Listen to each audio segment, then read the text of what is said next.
Let's bring Mary Kay in after a quick word from FanDuel. Get ready to tackle the NFL action with FanDuel, America's #1 sportsbook. Right now, new customers can bet $5, get $150 in bonus bets if their first $5 bet wins. The FanDuel Sportsbook app gives you everything you need to place live bets on the NFL all in one place. So when you get a hunch in the middle of the game, you can check out the latest stats, view live play-by-play, and so much more on the same page where you place your bets. Just visit FanDuel.com/UCSS. Never waste a hunch. Make every moment more with FanDuel, an official sportsbook partner of the NFL. And with that, we're going to welcome in Mary Kay to the show. And Mary Kay just put out an article moments ago on Cleveland.com that Deshaun Watson is in Miami rehabbing, which is where this video is from. Yeah, I just said Florida. That was Florida, my prediction. Yep. So Mary Kay officially confirmed that for us. Thank you for that.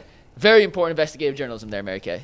Mary Kay, you're welcome. Are the Browns thinking about heavy fines for Deshaun Watson for eating Italian food on a balcony? No, actually, this is all team approved. This is part of his rehab protocol. His trainer, his personal trainer, Billy Voltaire, has a gym down there, and Deshaun bought a house down there more than a year ago. So the team knows all about this. He goes back and forth between Miami and Cleveland, and this is not something that is catching the Browns by surprise by any stretch. Okay, I'm glad you was able to clear that up because don't you say he bought a house down there, Mary Kay? They gonna be mad at that. How dare he buy a house? I'd have a house everywhere. You have one house in every state. Did I say that? Mary Kay, I want to ask you about something more Brown in right now. Right now. G New went out with a hamstring. Do you know if it was something that could keep him out of this week's game, or do you think it was something that's minor? What do you know about G New's hamstring?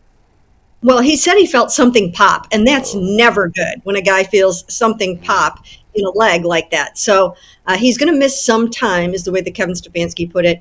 And to me, that means multiple weeks. So I don't know if we'll see Greg Newsome again this season. Maybe we will in the final 2 games or something like that. But missing some time, he didn't even say week to week. He just said he's going to miss some time. He didn't qualify it. But we'll have to see how this goes. I believe he will be ruled out soon for this coming game against the Chiefs. So who steps up with the dances now? Who is the guy on the defense, since we won't get the one dance? Missed those. What we going to see now? Who is the guy? Well, there's still a lot of dancers on the defense, so we'll have to see who can fulfill that role. But certainly Greg was one of the best. This is one we talked about it a couple weeks ago. Still haven't heard much, and the Browns have really been mum on it. Have you heard anything about JOK? Any timetables? Any diagnosis or what it is that he's dealing with at this point? It's been obviously very noticeable on the Browns defense. It looks like you have Myles Garrett. The defense doesn't look as fast. Obviously, when you miss JOK, you have an issue with that. Are they optimistic that he'll be able to come back and be ready to go in the offseason or next year? Well, here's the thing, and I've been writing a lot about this, and that is the fact that when you have these neck injuries, and even in the case of like a stinger back with Greedy Williams back in the day, you don't know when the nerve is going to respond or whatever body part is damaged is going to respond and how the strength is going to come back in the range of motion. And that is the case with this neck injury. You just don't really know how it's going to go and when you're going to have that feeling, that movement, that motion back in it the way that you need it to go out there and play football. I don't think we're going to see him the rest of this season. I'd be surprised if we do. And then I think it's just going to be a matter of working through it in the offseason and continuing to have regular periodic MRIs and find out how that's all going to go. It's again, the neck was compressed. It was a very scary injury, and maybe he will make it back by the beginning of next season. Maybe he'll make it back in time for training camp. We don't really know how this is going to go yet, and even the Browns don't know because it is not like a broken bone or a torn ligament. A neck injury, in some respects, kind of has a mind of its own, and we'll just have to see where this is going to go. This really sucks. From a personal standpoint, he seems like a fine young man, but from a football standpoint, he's one of their best young. They don't have that many good young players, so he's one of their best young players. It's a real shame. Go ahead, Mary Kay. Do you want to say something to that? I was going to say he's a Pro Bowl caliber linebacker. And it is really a shame if he isn't going to be able to make it back in a timely fashion. Let's hope he makes it back at all. Sorry, I have my ladder back there. You can see that I was getting ready to put the lights on the Christmas tree. And yes, I do myself too. And I didn't realize that I was showing my ladder back there in the back. That's completely appropriate, Mary Kay. We are Christmas tree friendly here on the Ultimate Cleveland. Yeah, I just have to hope not to fall off of it. I fell off of it one year and hit my head on the mantle. Oh my God! Hey, whoa! That's a I was questionable for the game that year, but I made it. But I did have a concussion. I went to the game after falling off the ladder, and here's what I've learned: do not climb on the ladder with heels. Which I always wear heels because I am petite. But really, when you climb up the ladder to put the lights on the Christmas tree, not a good time to wear the heel. Now, did you have an independent neurologist clear you from the concussion protocol? That's what we have to know. Or is there some shady stuff here? I did go to the emergency room, and I did get clearance that I was allowed to go to the game. But not going to do that this time. But anyways. On a much lighter note, Mary Kay, let's talk about the quarterbacks who were on the field. Obviously, Jameis played his worst game this past week. A lot of people want to see DTR. On this panel, none of us are dying to see DTR, but there are some people. Kevin Stefanski said on Sunday, I think it was, that it was still going to be Jameis. Do you think when he next speaks, there's any chance he'll change his mind for this week and or one more bad game could we see DTR? What do you expect? Well, we did not hear about the Jameis thing until Monday. So that was during the Monday press.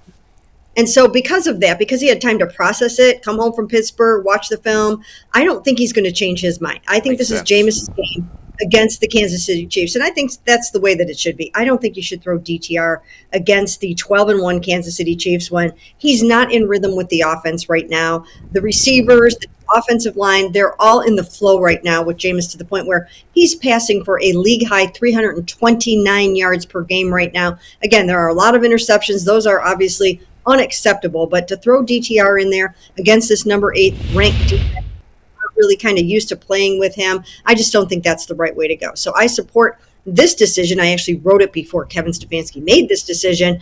But I do think that there is some merit to seeing DTR at some point the rest of the season, even if it's in the season finale or one of the final 2 games. Well, Mary Kay, I haven't seen a report of the Browns bringing in any kickers for tryouts, so I would assume to say that Dustin Hopkins is safe. How long do you think, if he continues to have the yips, as people would like to call it, how long do you think until they maybe pull the plug or bring somebody else in for competition? What do you think they do?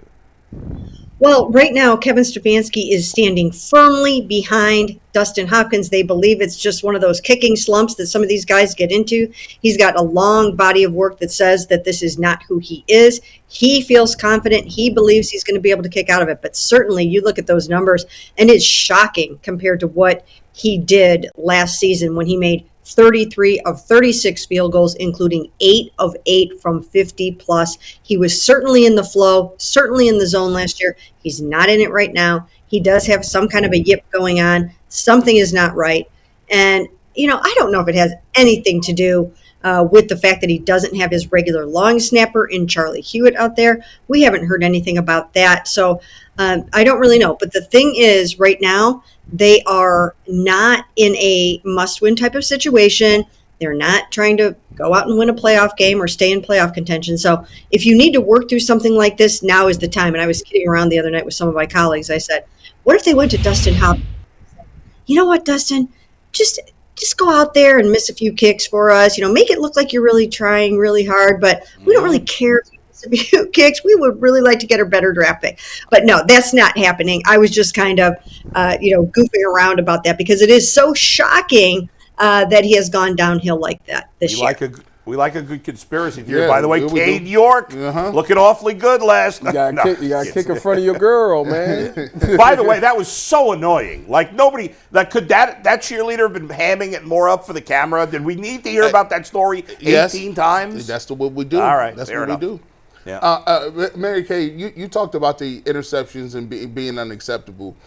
Is Kevin Stefanski, does he believe that he can somehow coach that part out of Jameis Winston, or do you believe that Kevin Stefanski has come to the conclusion, like a lot of other people, that is just a part of his game that just comes with the territory? Well, it's a great question. And I think that's one of the reasons why I advocated playing Jameis the rest of the season, because he does say that he has put that or tried to put that behind him. And I think that now he's got 4 more chances to go out and prove that he has. So I do think that it would be worthwhile to continue to see if he can play clean football, because that is what they would need from him if they're going to give him another chance next season. So I'd like to see more of him. I don't necessarily feel like playing DTR is the right thing to do right now, just because why not see if Jameis can come back next season and do something for you, even if it's compete for the starting job. Mary Kay, what do you have to say about the running game? Like, why is it that the running game has went from what it was last year to what it is this year, and how do you think they fix it moving forward, maybe in the offseason? Well, I think that they'll probably have to add to the running back room and reevaluate that whole situation. But also, they're not running the ball that much. And I do think that they probably should run the ball more. They have the offensive line to block for the running game.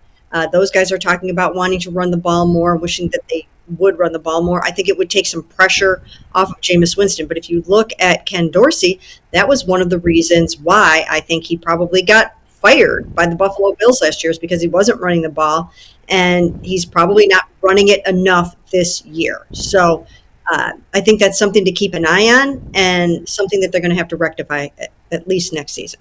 Mary Kay, we appreciate the time as always. Thank you so much for joining us. We'll talk to you next week. Sounds good. Thanks a lot, guys. All right, thanks.